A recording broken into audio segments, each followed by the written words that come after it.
रहीम। अस्सलाम वालेकुम वेलकम नाज़रीन।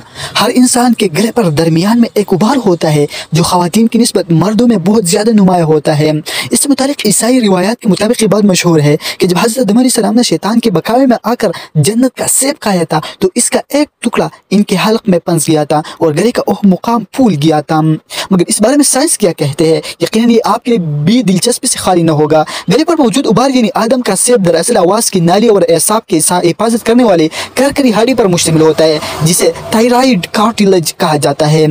अलबत्ता आवाज़ में भारीपन की वजह से भी इसी थायराइड कार्टिलेज की जिसामत होती है। बचपन में लड़कों और लड़कियों की आवाज़ में कुछ खास फर्क नहीं होता, जबकि अक्सर लड़कों की आवाज़ें बालिग होने पर ज़्यादा भारी हो जाती है क्योंकि बलूगत तक पहुँचने पर इनके थायराइड कार्टिलेज भी जिसामत में खासी बड़ी हो जाती है।